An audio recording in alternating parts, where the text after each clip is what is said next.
Well, thank you very much for the invitation to you both and to the students, especially the Colombian students at Oxford that I think promoted this little talk.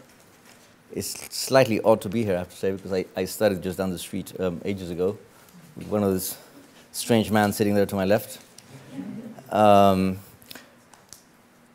What I thought I'd do is do a rather succinct presentation of the basic elements of the process, and then take advantage of your presence here to answer questions and also sort of engage in dialogue, because we really need a lot of help. I would start by saying that we have reached the critical juncture of the process where you have to make the hardest decisions. It's been going all, I think, myself, very well, but some very tough decisions have to be made on both sides, and so it is the right time to engage in dialogue and debate about how to overcome these obstacles. What I thought I'd do is present what I'm going to call the 4 pillars of the process that have kept it going so far, and also address what I'm going to call the 4 main challenges. So, how have we got this far? One doesn't want to be, when one is doing this, overly optimistic. There are a lot of examples of failures, especially in Colombia. We had the Colombian government and the FARC at 3 goes, major goes at a peace process in the mid-80s. There was a big one, rather smaller one at the beginning of the 90s, and then another major one in the late 90s, and they all failed.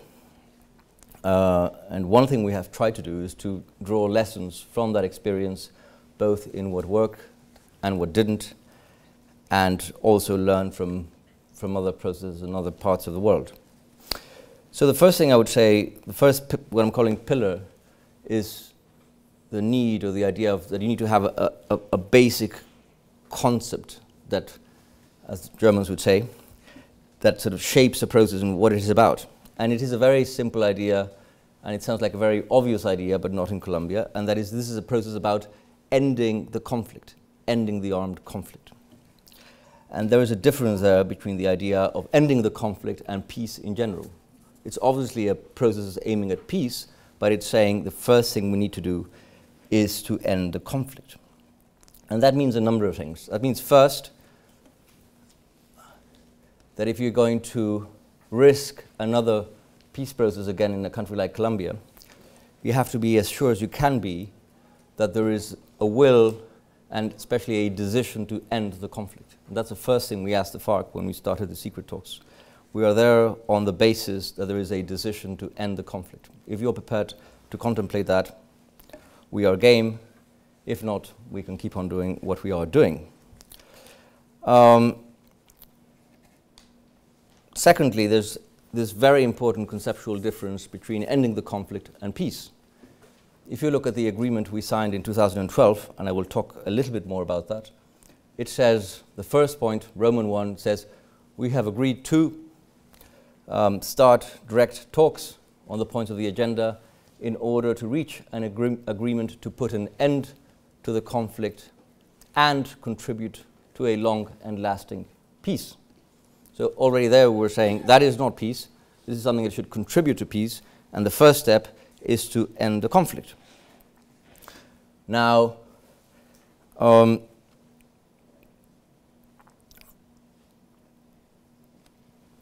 very important idea there as well is the idea that peace is something that you have to do in Colombia with the people, with the communities in the regions, and that is not something that you solve in Havana by signing a sheet of paper with the FARC. Peace is something that should involve all Colombians in the regions.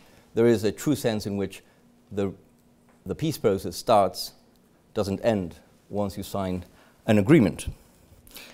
And along the same lines, there is a very important idea, which is this is not just about ending the conflict with the FARC.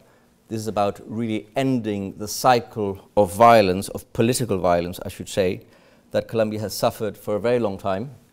You could say through most of its history, We have here with us a very distinguished Colombian historian, Eduardo Posada, who has made the point repeatedly in his work, and correctly, that there is a remarkable history of continuity of Republican democratic government in Colombia, of civility that needs to be recognized, that needs to be emphasized, but it's also true that in parallel we've had this history of violence.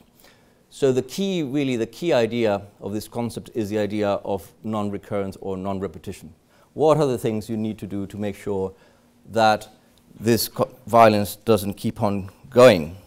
And that is why, when we were discussing with the FARC this framework agreement in 2012, we agreed, amongst other things, to a 5-point agenda that doesn't address all the issues that the FARC wanted to address, because basically what they have is a political platform, and you said you have to go and defend that in the public sphere under democratic rules and norms.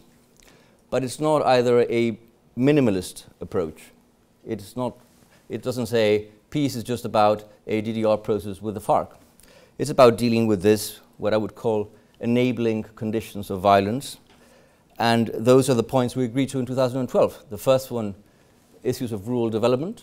And why that? Because unless you stabilize the Colombian countryside, and especially the regions that were hardest hit by the conflict in various ways, create opportunities, employment, support more farmers, look at land issues, property rights, etc. I can talk more about that later. What we basically agreed to is a massive rural development program. Behind that, there is an idea also of integration of those regions into the economic, political and social life of the country as a way of preventing this non-recurrence. We had very recent experiences with the demobilization of the so-called paramilitary groups that show that unless you actually do something on the ground and don't worry simply about weapons and men, the chances of violence continuing and people rearming are very high. So that's the first point and the most ambitious one in terms of implementation. The second one is a natural point in a peace process, that you have to talk about political participation. Guarantees for political participation, not only of that organization, the FARC, but in general, if you are going into a real transition, and I will talk more about that again later on, then you want to make your political system more open and more flexible, so you can actually respond to that transition, facilitate the creation of political parties, even the playing field in terms of conditions, finance, give more guarantees of transparency, because you're trying to get these people to participate in the system, but also those people who have become disillusioned with politics to participate and reinvigorate representative democracy. And at the same time, you want to encourage as much citizens' participation as possible, direct citizens' participation in the decisions that affect them, as our own constitution says, as people who write about deliberative democracy would say. And that is actually a very important pillar. I will talk more about that later also, how participation supports the process. Then there's naturally the issue of drugs. As most people know, the drug economy has been feeding the Colombian conflict over the last 30 years. We don't think that by signing an agreement with the FARC we will solve the problem of drugs in general, but we do think that without the presence of an armed conflict on the ground, you can look at this problem in a more rational and calm way, because it's no longer a security problem, and you can separate the threads and treat organized crime as what it is. You keep on going after organized crime, treat the problem of drug consumption with a different perspective, a public health perspective, and especially treat the problem of coca cultivation as a problem of development and of doing the required investment and putting in place the required programs to integrate those regions in the same logic into the country. So we do think that the agreement will not solve the issue of drugs generally in Colombia, but it has a very good chance of solving what you might call the territorial tail of the drug problem in Colombia. And then there is the issue of victims. which is another pillar which I will talk about. And the fifth point is the point on what you might call DDR plus security guarantees and everything you have to do to unwind and stop the conflict. Those 5 things we agreed to, plus verification, because we think those are the things we need to do to guarantee non-repetition. But we also think that they represent a major opportunity for change in Colombia in the context of a transition. The second pillar that has kept us going is what I would call method, or a methodology. It is not an easy thing to find a way to get a democratic government to talk to a Marxist guerrilla in a way that is actually productive and allows you to produce agreements. You have to find ways and mechanisms for that to work. And we devised those mechanisms. The first thing we did in 2012 in the secret talks was to agree to what diplomats call a single text, which was, let's stop exchanging proposals, let's try and see if we can both write on whiteboards what the points are. And so we were sitting in a room in a safe house in Havana working on this. By the end we had about 4 or 5 whiteboards covered with language after about 5 or 6 months that had been agreed to by the government and the FARC. Amusingly, a friend of mine that knows the story emailed me about a month ago an article in the New York Times about the talks between the US government and Iran in Lausanne, where it said that the Deputy Secretary of State, Wendy Sherman, was running around the hotel, I think the Beau Rivage, with a big whiteboard because they found that it was much better to work that way than to be sort of sending cables and things. And this friend said, well, you did that sort of 3 years before, which is true. Another element that has kept us going is this very idea of a framework agreement, which was extremely powerful and I think critical. And that idea is not simply to agree on the points you're going to discuss, but the whole concept of what you're trying to do, the conditions under which you're going to do this, and so forth. And that is actually what has kept the ship on course. The fact that we both agreed to this roadmap and that we're sticking to it. The FARC doesn't always want to stick to it. They want to introduce new themes all the time, and we can always say, sorry, but what we agreed to do is this, what's actually in that agreement. And that has actually worked extremely well. Then another, for those who are interested in this kind of thing, and something else we set up is a way of work. In this second phase, for those of you who don't know, we did 6 months of secret negotiations, signed an agreement in August of 2012. I was head of the governance delegation then. Both delegations were much reinforced. The FARC brought in more members of their secretariat. The president brought in a former vice president, Humberto de la Calle, who was a formidable political figure, as chair or head of the delegation. And so the way it works is that you have a rather formal thing with 10 people sitting on each side, and we start discussing each point, the different little mechanisms we've set up for how to listen to experts, how to set up mechanisms for people to participate. But especially we've set up a number of commissions that have also proven very effective. Something that's called the drafting commission, where the actual agreements are discussed and drafted. I sit in that commission. And that's where you actually agree to the language and the proposals back and forth. We set up a gender commission to look at the whole of the agreements under a gender perspective and to discuss with experts how we can bring that in more forcefully into the agreements. And more recently, we set up a technical subcommission to look at the DDR issues in parallel to the formal discussions at the negotiating table, at which, for the first time ever, I think, 5 serving generals and 1 admiral sit face-to-face with the FARC, discussing what a definitive bilateral ceasefire would look like, and looking at options for disarmament.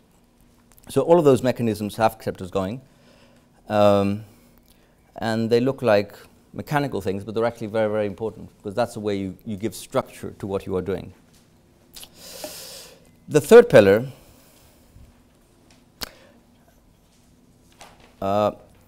is what I call a model of peace building.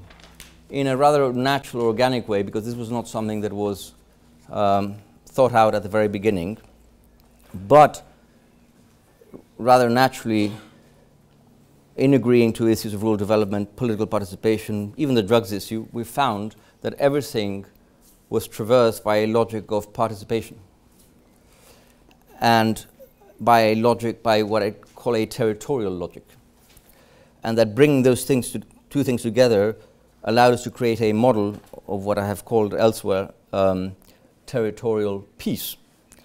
And what that means is, in the first place, that your model has to be sensitive to the great diversity of regions in Colombia. Colombia is a very, as all dear Colombian friends who are here today know, a very diverse country. You can't apply the same formula everywhere. Also, there are great differences in the extent to which different regions of the country have suffered under the conflict. So you have to take that into account. But the idea of territoriality here actually goes further. It's the idea of implementing all the various programs and plans and processes in a way in which they reinforce each other in a particular territory, in which there's various measures, including transitional justice measures that I will also talk about, kind of dovetail into each other and actually create a critical mass that brings real change and stabilizes those regions.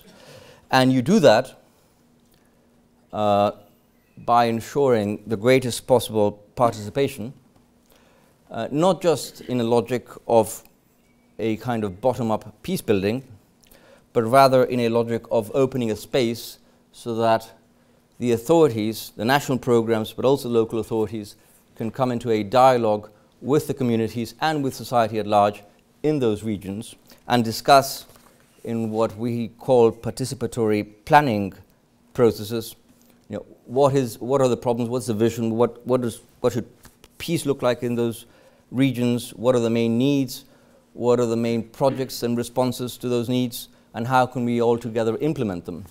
And when I say this, which may sound rather idealistic, it's actually very concrete. For example, in the case of drugs, we agreed to a major nationwide alternative development program, which will have big advantages over the past. Firstly, that it will be a big nationwide program, such as Colombia, for bizarre reasons, has never had. Or not just bizarre reasons, actually, the very presence of the conflict has made it difficult. So, without a conflict, without people trying to put mines in cocoa fields so you can't do anything about them or shoot you when you approach, which happens. You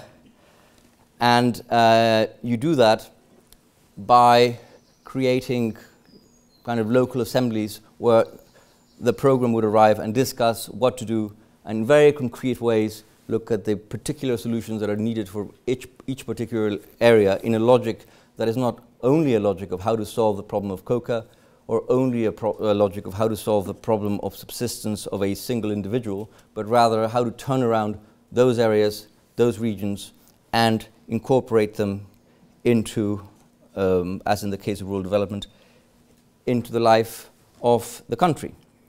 And by doing that, what you're actually in the end doing is making your own institutions more responsive to the needs of the population. And you are at the same time, and this for us is a very important idea, and we'll come back to it, activating the political rights of those people, making them feel included. I gave a talk yesterday at the LSE about this, about the concept of inclusion and the importance of, as Rawls would say, self-respect, if you want your citizens to be active and to be able to not just be recipients and beneficiaries of your social policies and guarantee their rights, but to be actually active participants in that change. This, again, is something that hasn't been done in other parts of the world.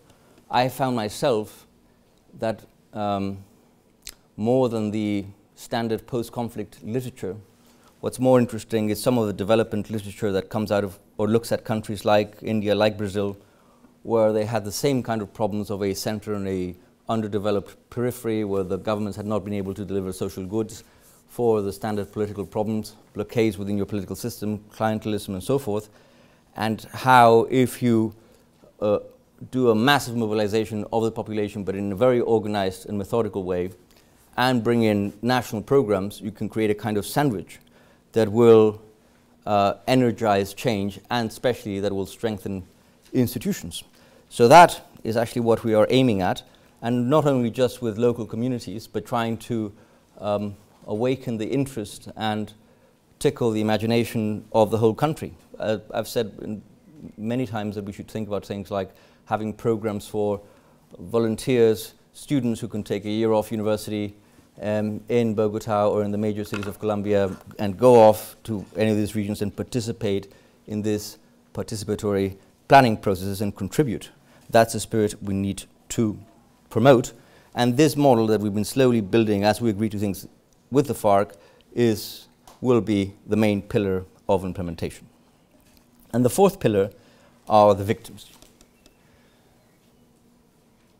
The victims for many reasons, because the first thing you want to do when you have a conflict as long as Colombia's is to make sure you spare as many lives as possible and you stop having victims of all kinds. The numbers of Colombia really are staggering. More than 5 million internally displaced, hundreds of thousands of deaths, tens of thousands of people have been over the years kidnapped or forcibly disappeared, and other forms of more insidious and less visible violence, like sexual violence. And this is something that the government has taken very seriously. In fact, long before we started talking to the FARC, the government passed a law on victims that is known in Colombia as the Victims Law in 2011. That aims, or that had created a very, very ambitious reparations program, the largest reparations program in the world, a land restitution program, and has done very, very impressive work despite the fact the conflict still goes on.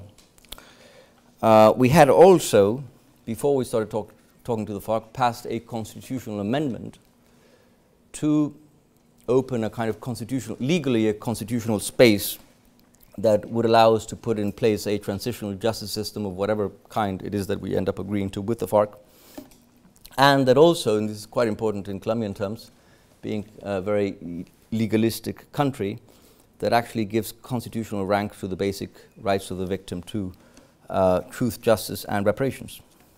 And then in particular, in terms of the process, we insisted in the discussions with the FARC in the secret phase that there had to be a point on victims in the agreements, not just on human rights in general, but on victims. And we have done as much as we can to guarantee that presence of the victims. We organized, with the help of the UN, when I say we, is the negotiating table in Havana, that includes the FARC, a series of conferences in Colombia, very large conferences, at which more than 3,000 mainly victims participated. We agreed to a set of principles on how we should treat the issue of victims with the FARC, starting with acknowledgement or recognition of the victims themselves, of responsibility, or guarantees that their rights would be addressed, and so forth. And we did an experiment that was very, very important, and that was to bring delegations of victims to Havana.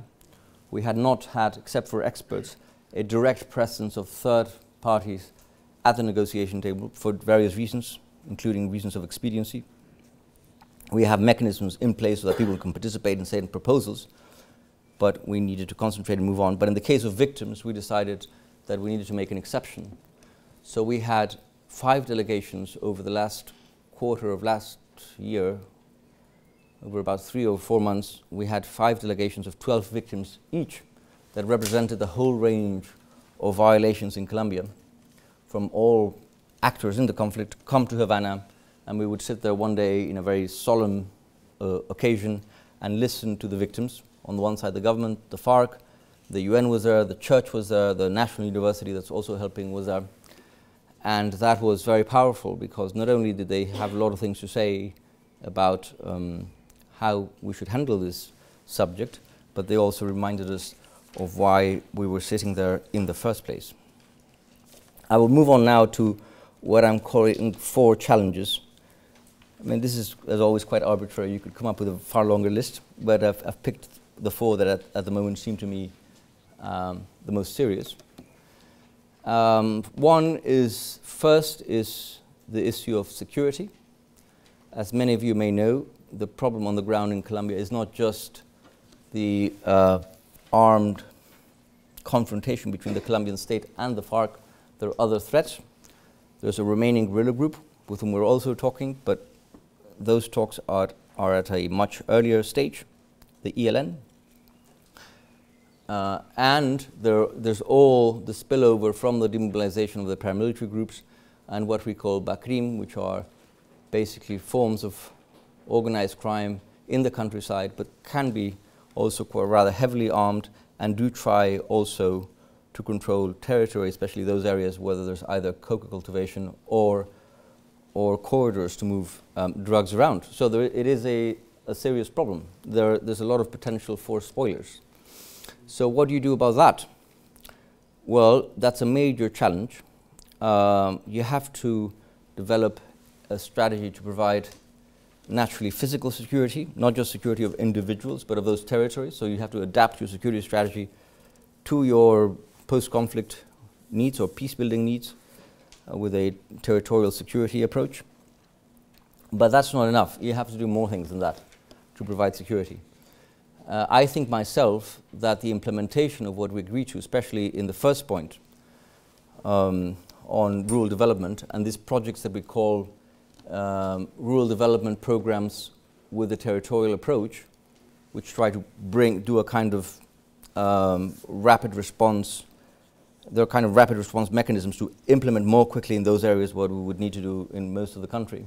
If you do that, and if you do the roadworks and the investment and the support for small farmers and so forth, you will create a momentum, create employment opportunities and other things that will help stabilize those regions and quite likely also take in a lot of those people who have been recycled through various groups in Colombia and who today are just simply foot soldiers of organized crime. And thirdly, in terms of security, you do need to do what's probably the most difficult thing of all, which is to change people's mindsets, get people to understand this is peace, we have to accept the other guy, he is now playing by the rules, and vice versa, because we do also have a terrible history of violence exerted against those who have left armed groups and participated in politics. And that's something I will talk about at the end. The next challenge, and what we are currently talking about, is the issue of justice itself. I think strictly speaking, we're probably the first, if I may call it that, major peace process that happens under the umbrella of the Rome Statute. There's some examples like Uganda, but in the case of Uganda, it was the Ugandan government that called the ICC in with whatever result. So we do have to make sure that we get to peace, but we comply with our international obligations. That is our basic position. And that is not an easy thing to do, because the nature of a negotiation, like the nature of war itself, is to have a bilateral relationship, a horizontal relationship with the other, with your opponent, whereas if justice, especially criminal justice, is seen as being something that happens vertically, tribunals that judge people. So you have very serious problems, not just of the interests of individuals who may not be willing to do certain things if they end up in a certain condition, but you also have issues of dignity. You say, well, whatever I do, what I'm not going to do is subject myself to your legal system, because you have not defeated me, so why should I do that? Those are the kinds of problems we're facing.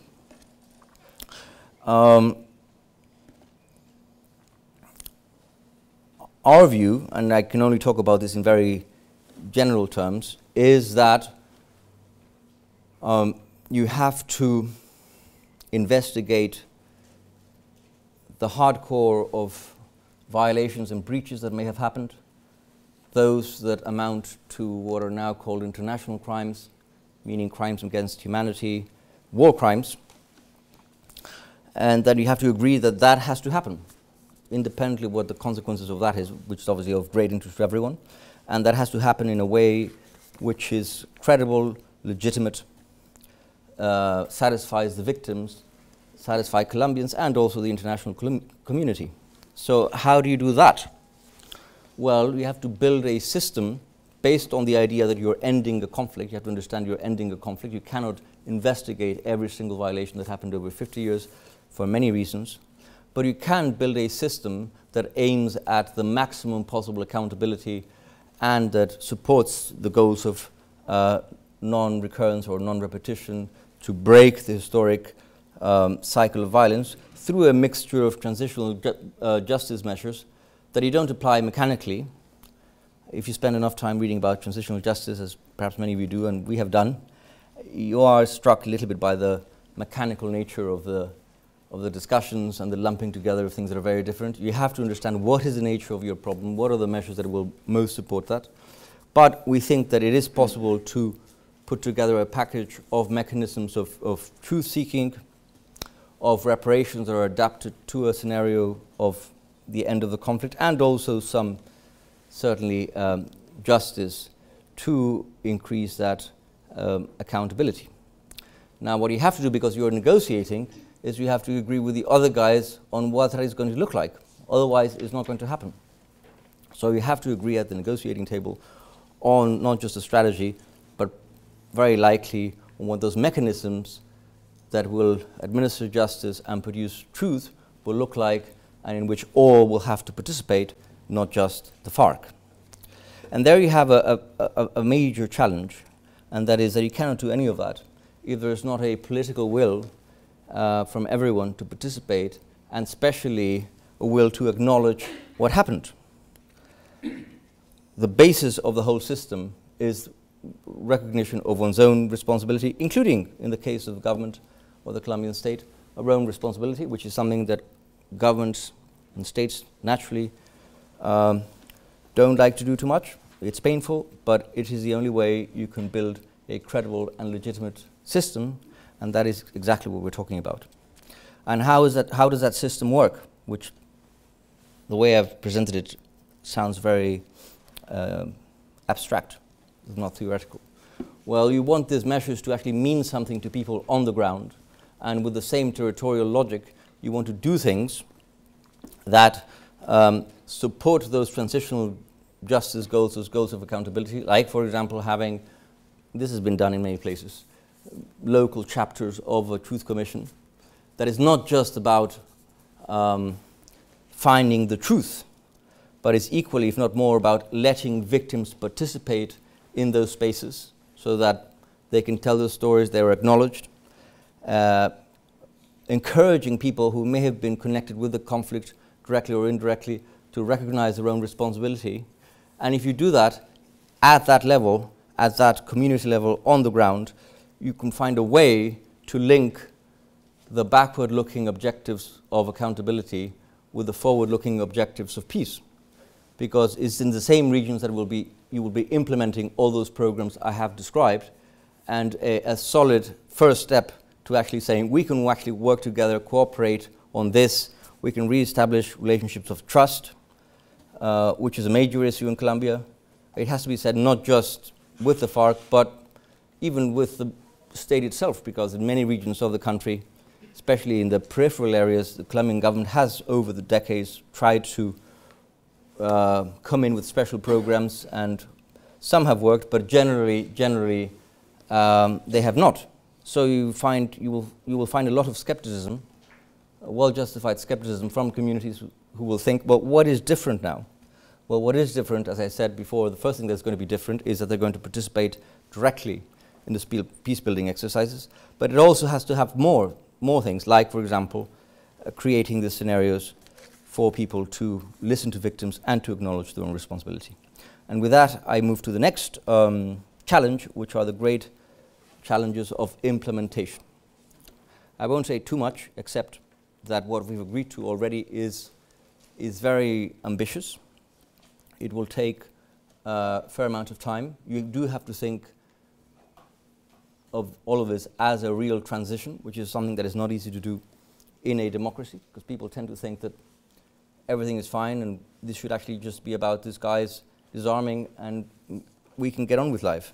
But if you do that, you will not achieve the goals of non-repetition that I described. So you have to prepare. We are doing that with a kind of rapid response plan for what would be the first 12 or 24 months if we get to an agreement, but also trying to align the objects, the interests of the various ministries and government with the things we agreed to, tell them exactly what it is that we agreed to, prepare. The President created a new ministry that is called the Ministry of Post-Conflict, that is still incipient, but it has a very distinguished figure at its head, former Police Director General Naranjo, looking at that planning. And you need also to convince all your population that this is what you want to do. As part of that, of course, and we can talk about that in the questions, you have to incorporate the DDR process, the process to reintegrate FARC combatants into civilian life, and also with that same territorial logic that thinks about the problem not just in terms of how do I solve the problem of allowing this man to have a different life, a better life, in democracy, get a job, but how can the whole DDR process support the peace-building goals in the regions. We haven't started talking about that with the FARC formally, but that's what we think. And all of that needs lots of support, and it's very challenging. It will not be cheap. People don't like that kind of thing, so you have to demand important sacrifices from your own population, but especially you have to create a vision that will mobilize your own population around those goals, explain that this will mean important sacrifices from all, but in the end, that it is the best possible result for everyone and that it is as much of a win-win formula as possible for everyone on the ground. And that means, and with that I will finish, the last challenge, which is a major challenge in a very vigorous democracy such as ours, with very vigorous media, that you have to build a minimal consensus, a minimal political consensus around these goals. That is the point of what I described at the local level, but you also have to do it at the national level, and that is tricky. That is tricky because if you've had a long conflict such as ours, and you are a democracy, then inevitably issues of peace get tied up with issues of electoral politics, and the politics generally trumps the peace, because people are usually more worried about getting elected to government than to actually promoting peace. So you have to find a way through that. That is what we are trying to do, but it is difficult because there has been very significant political opposition. I do think, however, that the more we move forward, the more the process advances, and the more that those who didn't like it at the beginning see that it may get to reach a happy end, everyone starts repositioning themselves a little bit, and you see a lot of people moving from outright opposition to setting their own conditions, but saying, yes, this should happen, but under these conditions. And you also need to allow everyone to have a say, because you don't want, for reasons also of democratic legitimacy, to say, well, what's going to happen here is just simply what these guys in a room in Havana agreed to. This is something that is also quite controversial because it hasn't happened in every peace process. It hasn't. It has happened in some, like Northern Ireland, which is to give everyone the possibility of a vote and to say, we like that or we don't like it. That is seen as by many as very risky. But I think that unless you do that, unless you mobilize your own population around that goal and that vision, you won't have the energy to implement what you agreed to. But I'm confident that we will. There is a great pressure of time at the moment because this has lasted longer than we expected, partly because it has been very difficult, it has been very technical.